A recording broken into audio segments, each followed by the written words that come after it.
Hey friends, and welcome back to A Simple Truth.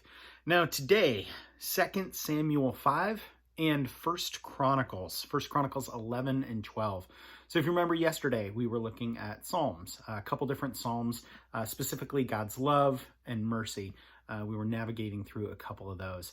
Today we're going to see a lot. We're finally going to see David's kingdom, and we're going to see a couple different things with that. We're going to see David's conquest of the Philistines. We're going to see the city of David, so where that is and what that establishment looked like. We'll also see David's warriors, David's mighty men and his army. So if you remember, he was running away from Saul. He was kind of in exile for a while, but all the while he was building up his armies and people were joining him. So God was starting. Even before he was established as king, God is bringing people around him to strengthen his future kingdom. So pretty cool to see, and we'll see a little bit more of that today. Once again, in 2 Samuel 5 and then 1 Chronicles 11 and 12. So 2 Samuel 5. Then all the tribes of Israel came to David at Hebron and spoke, saying, "Indeed, we are your bone and your flesh. Also, in time past, when Saul was king over us, you were the one who led Israel out and brought them in. And my Lord said to you, you shall shepherd my people Israel and be ruler over Israel. Therefore, all the elders of Israel came to the king at Hebron, and King David made a covenant with them at Hebron before the Lord, and they anointed David king over Israel. David was 30 years old when he began to reign, and he reigned 40 years. In Hebron, he reigned over Judah 7 years and 6 months. And in Jerusalem, he reigned 33 years over all Israel and Judah. And the king and his men went to Jerusalem against the Jebusites and the inhabitants of the land, who spoke to David, saying, "You shall not come here, but the blind and the lame will repel you," thinking David cannot come in here. Nevertheless, David took the stronghold of Zion, that is, the city of David. Now David said on that day, "Whoever climbs up by the way of the water shaft and defeats the Jebusites, the lame soul, the blind, who are hated by David's soul, he shall be chief and captain." Therefore they say, "The blind and the lame shall not come into the house." Then David dwelt in the stronghold and called it the city of David. And David built all around from the Millo and inward. So David went on and became great, and the Lord God of hosts was with him.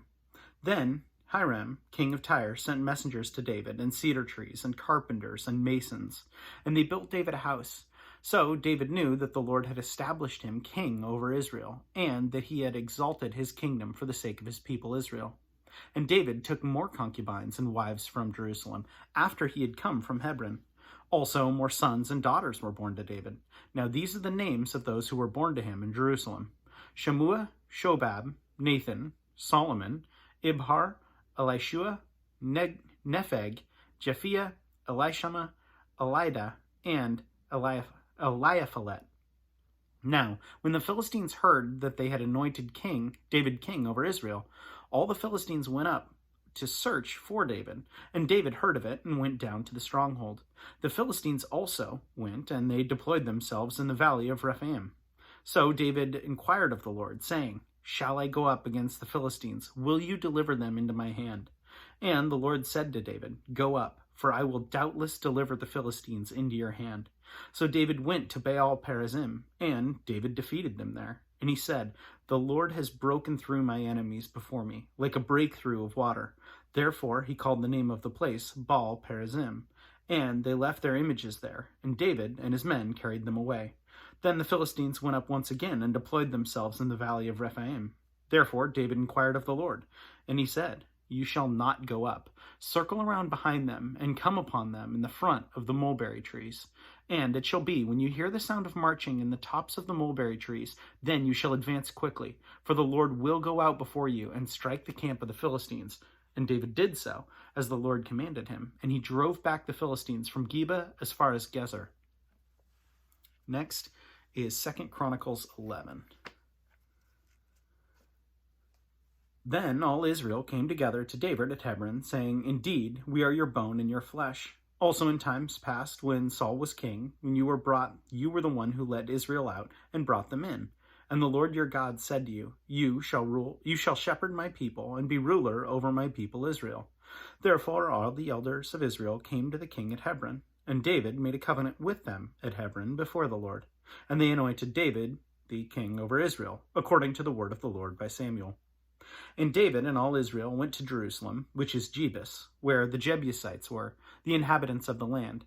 But the inhabitants of Jebus said to David, you shall not come in here. Nevertheless, David took the stronghold of Zion. That is the city of David. Now David said, whoever attacks the Jebusites first shall be chief and captain. And Joab, the son of Zeruiah, went up first and became chief. Then David dealt in the stronghold. Therefore, they called it the city of David. And he built the city around it, from Millo to the surrounding area. Joab repaired the rest of the city. So David went on and became great, and the Lord of hosts was with him. Now, these were the heads of the mighty men whom David had, who strengthened themselves with him in his kingdom, with all Israel, to make him king, according to their word of the Lord concerning Israel. And this is the number of the mighty men whom David had. Jashobim, the son of Ahakomite, chief of the captains, he had lifted up his spear against 300, killed by him at one time. After him was Eleazar, the son of Dodo, an Ahohite, who was one of the 3 mighty men. He was with David at Padasamimim, now that the Philistines were gathered for battle, and there was a piece of ground full of barley, so the people fled from the Philistines.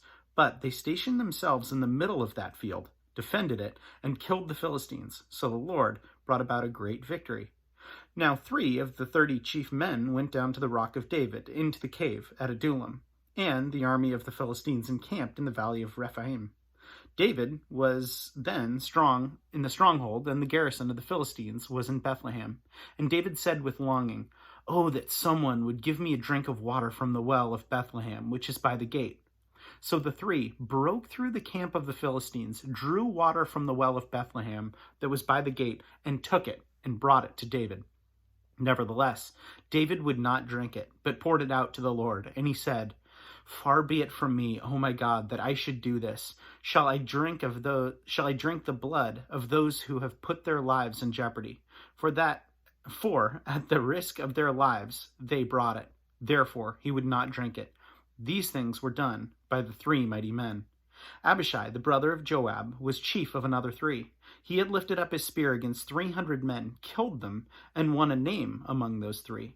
Of the 3, he was more honored than the other 2 men. Therefore he became their captain. However, he did not attain to the first 3. Benaniah was the son of Jehoiada, the son of a valiant man from Kebzeel, who had done many deeds. He had killed 2 lion-like heroes of Moab. He also had gone down and killed a lion in the midst of the pit on a snowy day.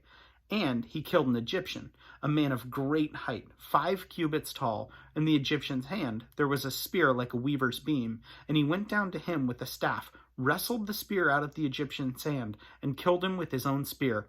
These things Benaniah, the son of Jehoiada, did, and won a name among the 3 mighty men. Indeed, he was more honored than the 3, but he did not attain to the first 3, and David appointed him over his guard.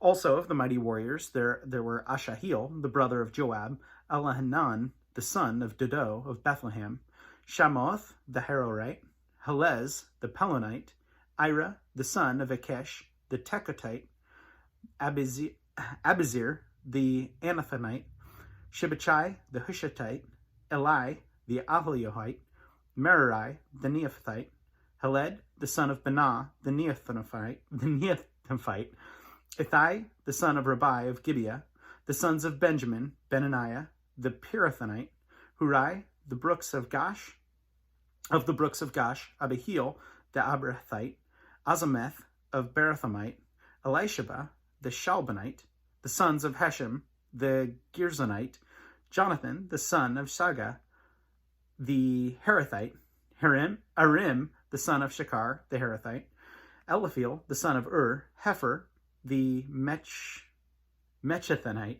Ahijah, the Pelonite, Hezro, the Carmelite, Nerai, the son of Obai, Joel, the brother of Nathan, Mibhar, the son of Hagri, Zelek, the Ammonite, Naharai, the Berathite, the armor-bearer of Joab, the son of Zeruiah, Ira, the Irithite, Gareb, the Irithite, Uriah, the Hittite, Zabad, the son of Ahalai, Adinah, the son of Shiza, the Reubenite, a chief of the Reubenites, and 30 with him, Hanan, the son of Maacah, and Jehoshaphat, the Mithnite, Uzzah, the Ashtarthite, Shammah, and Jaleel, the sons of Hatam and Eratite, Jaladiel, the son of Shimri, and Joha, his brother, the Tizatite, Eliel, the Mahavite, Jerubai, and Joshviah, the sons of Elnam, Ithma, the Moabite, Eliel, Obed, and Jasiel,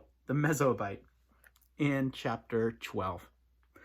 Now, these were the men who came to David at Ziklag while he was still a fugitive from Saul, the son of Kish. And they were among the mighty men, helpers of war, armed with bows, using both the right and the left, with hurling stones and shooting arrows with the bow.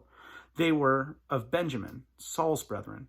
The chief was Ahazir, then Joash, the sons of Shema, the Gibeonathite, Jaziel, the Pelet, and Pelet, the sons of Asmaveth, Berkah, and Jehu, the Anathonite, Ishmaiah, the Gibeonite, a mighty man among the 30, and over the 30, Jeremiah, Jahaziel, Jehonan, and Jozabad, the Gederathite, Eluzai, Jeremoth, Beliah, Shemariah, and Shephaniah, the Haphufite, Elkanah, Jeshana, Azrael, Jozer, and Jashobim, the Kohathites, and Jola, and Zebediah, the sons of Jeroham of Gedor.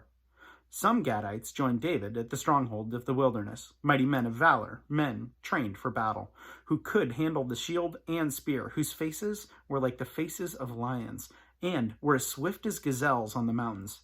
Ezer the first, Obadiah the second, Eliab the third, Mishmana the fourth, Jeremiah the fifth, Attai the sixth, Eliel the seventh, Jehonan the eighth, Elizabad the ninth, Jeremiah the 10th, and Machbenai the 11th.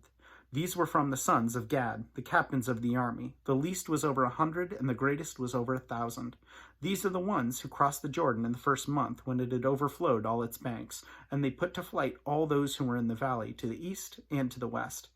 Then some of the sons of Benjamin and Judah came to David at the stronghold. And David went out to meet them, and answered and said to them, "If you have come peaceably to help me, my heart will be united with you. But if to betray me to my enemies, since there is no wrong in my hands, may the God of our fathers look and bring judgment."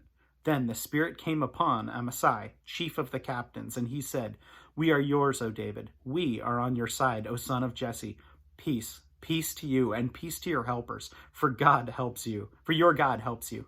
So David received them, and made them captains over his troop. And some from Manasseh defected to David when he was going with the Philistines to battle against Saul.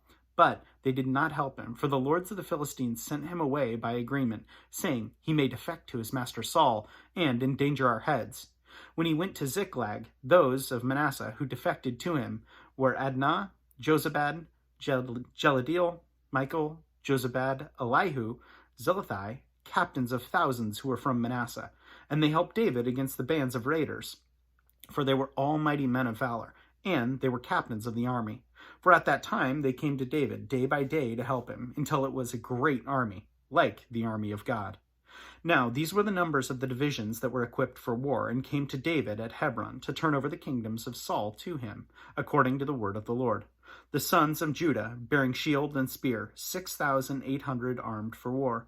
The sons of Simeon, mighty men of valor, fit for war, 7,100. Of the sons of Levi, 4,600.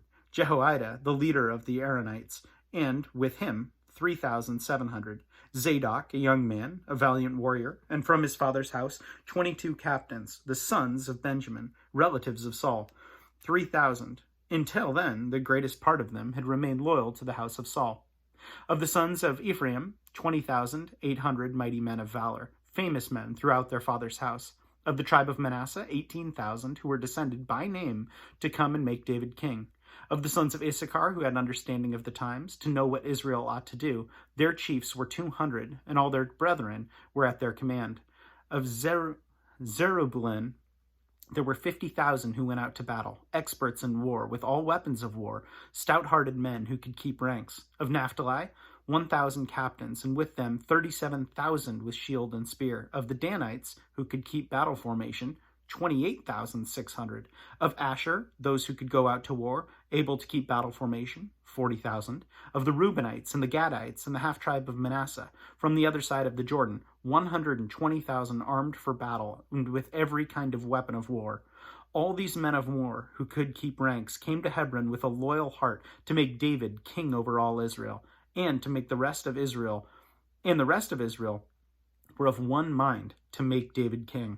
And they were there with David 3 days, eating and drinking for their brethren who had prepared for them. Moreover, those who were near to them, from as far away as Issachar and Zebulun and Naphtali, were bringing food on donkeys and camels, on mules and oxen, provisions of flour and cakes of figs and cakes of raisins, wine and oil and oxen, and sheep abundantly, for there was joy in Israel. So I love that. That's the kind of the culmination of where David has come now, right? He went from fleeing for his life and hiding in caves, not really knowing what was going to come next, but still trusting God. So yes, he may not have known what that was going to look like, but he still trusted God throughout that process. And then God has now allowed him to prosper and will continue to do that, as we'll see in the coming days and weeks. He allows him to continue to do that, not because David is perfect. We've seen a bit of that, and we'll continue to see some of that. But he is a man after God's own heart. So we'll see what that looks like and what those blessings continue to look like. And I think that's so incredibly applicable when I look at it and look at my life and recognize, wow, I have fallen so far from the glory of God. It's crazy. And yet, because of who God is, I look at things like things that I wouldn't have expected, that I wouldn't have traditionally tied with, I don't know, how good God could be, is just in a very, very real sense. I just put away some groceries and I was like, man, God has allowed these storehouses to be full to his glory. And it's something so ridiculous. I just look in the fridge and put stuff away or take stuff out, and I don't stop and think about it. Yet God has allowed my life to be blessed in that way because of who he is. And blessings far beyond that. That was just something that I recognized, that I was like, man, I don't think about that. And yet God has still blessed me. I don't think about it, and I go about my day, and yet God's blessings have so surrounded me because of who he is. And that doesn't mean we can always expect those same blessings. You may not know the ways that God will bless you. But God chooses to pour out love and blessings upon his people, though we don't deserve it. Anyway, small tangent. But yeah, that's all I have on that. As always, thank you so much for joining, and hope you have a great rest of your day. Thanks so much.